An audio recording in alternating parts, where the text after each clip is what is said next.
Nah, langsung saja ya, kunjungan industri PT Garam. Nah, PT Garam Persero merupakan satu-satunya badan perusahaan milik negara yang berusaha di bidang industri dan perdagangan garam. PT Garam memiliki lahan seluas 5.340 hektar yang mampu menghasilkan garam sebanyak rata-rata 300.000 ton per tahunnya dalam iklim normal yang berkontribusi besar dalam 20% terhadap kebutuhan garam konsumsi secara nasional. Nah, adapun sejarah perusahaan garam yaitu pada tahun 1921 dikenal dengan nama Jawatan Regi Garam. Pada tahun 1937 dikenal dengan Jawatan Regi Garam dan Candi. Pada tahun 1945 atau pada saat kemerdekaan Indonesia diubah lagi menjadi Jawatan Regi Garam dan Candi dalam kurung milik Republik Indonesia. Pada tahun 1949 Jawatan Regi Garam. Pada tahun 1952 Perusahaan Garam dan Soda Negara. Pada tahun 1961 dibagi dua menjadi Perusahaan Negara Soda dan Perusahaan Negara Garam. Pada tahun 1981 diubah menjadi Perum Garam. Pada tahun 1991 diubah menjadi PT Garam Persero di bawah Departemen Perindustrian. Pada tahun 1998 sampai saat ini menjadi PT Garam Persero di bawah Kementerian BUMN. Nah, garam adalah senyawa kimia yang komponen utamanya mengandung natrium klorida, senyawa air, ion magnesium, ion kalsium, dan ion sulfat. Adapun beberapa diantaranya yaitu ditambahkan dengan iodium, seperti garam dapur ya. Nah, garam sangat diperlukan untuk kebutuhan rumah tangga dan banyak diperlukan sebagai bahan baku di berbagai industri. Ini termasuk manfaatnya juga ya. Sebagai bahan baku di berbagai industri kimia, terutama produksi gas klor, asam klorida, natrium hidroksida, natrium sulfat, natrium karbonat, dan natrium bikarbonat. Nah, pembagian kualitas garam ditentukan oleh penggunaannya, yakni garam farmasi, garam industri, garam aneka pangan, garam konsumsi, garam untuk pengasinan ikan, dan pengobaran minyak.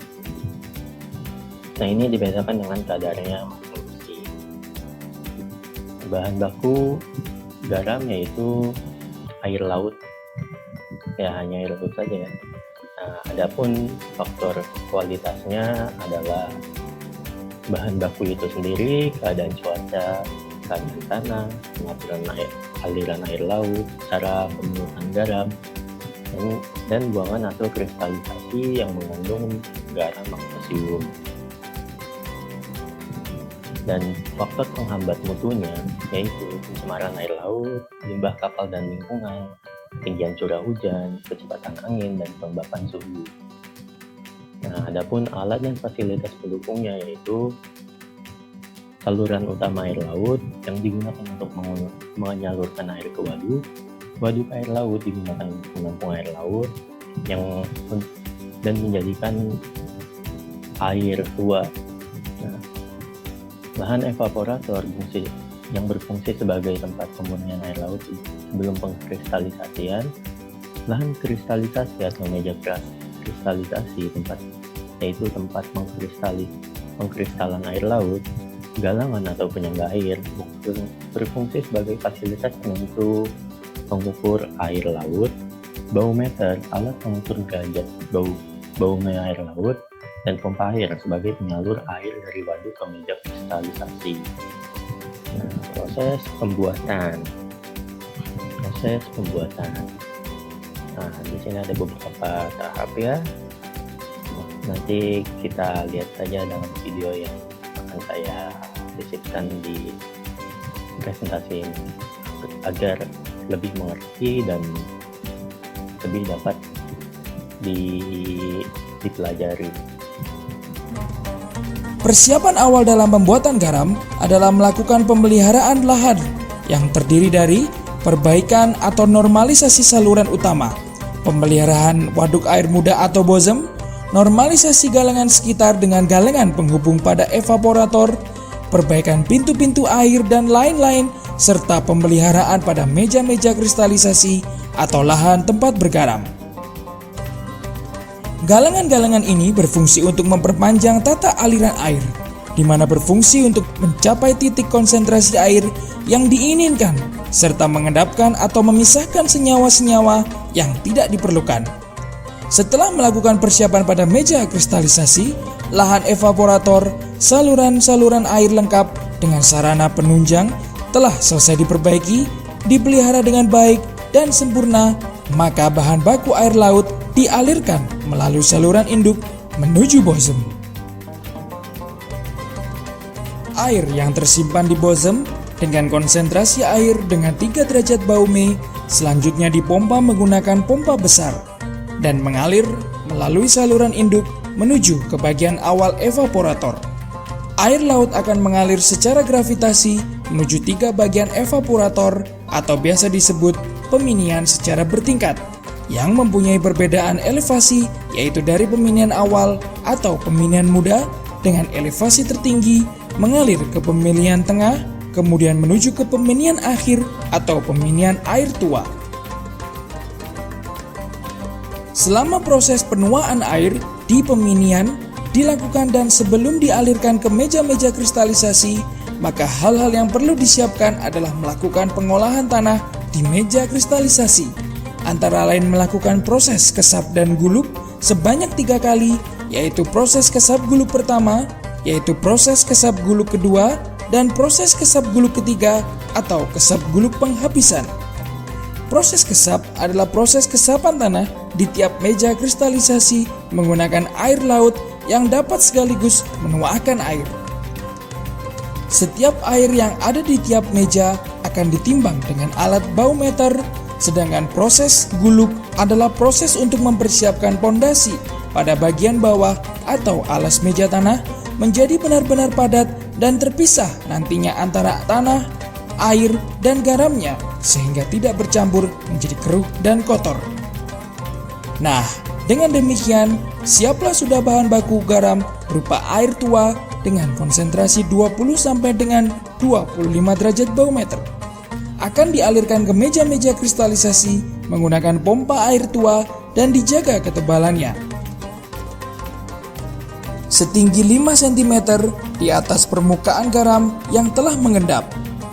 Hal ini dilakukan untuk meminimalisasi timbulnya bunga garam di atas air di meja-meja kristalisasi.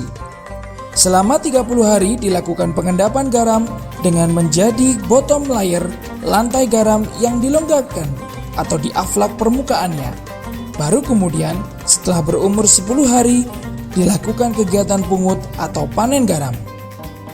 Sedangkan untuk meja geomembran, proses kristalisasi sangat cepat karena tidak melakukan proses pengolahan tanah. Setelah air tua dialirkan dan dijaga ketebalannya, maka setelah berumur 10 hari, endapan garam di atas geomembran bisa dilakukan proses pungut. Garam yang sudah dipungut di atas meja kristalisasi garam lalu diangkut dan ditiriskan di atas sarana transportasi atau penjemuran. Di penjemuran, kristal garam, bangunan garam harus berbentuk trapesium agar mudah dalam penghitungan berat tonasenya. Proses penjemuran kristal garam dilakukan selama 3-4 hari kemudian. Lalu diangkat menggunakan well loader dan dituang ke truk untuk selanjutnya dibawa ke dalam gudang dengan bantuan bak penampungan dan conveyor. Nah, adapun limbah hasil produksi. Limbah produksi garam berupa sisa air tua. Nah, air tua ini bernama butane yang tidak terpakai untuk proses kristalisasi. Butane berjumlah cukup besar dari setiap proses industri garam, akan tetapi dapat dimanfaatkan sebagai bahan pembuatan MgOH2 dan juga bisa diolah kembali menjadi pupuk multinutrien fosfat base. Nah, garam pembuatan MgOH2 ini atau produk hasilnya itu sangat mahal ya untuk pasaran, dan ini berfungsi sekali atau bermanfaat sekali sebagai hasil produksi limbah. Adapun pengaplikasian K3.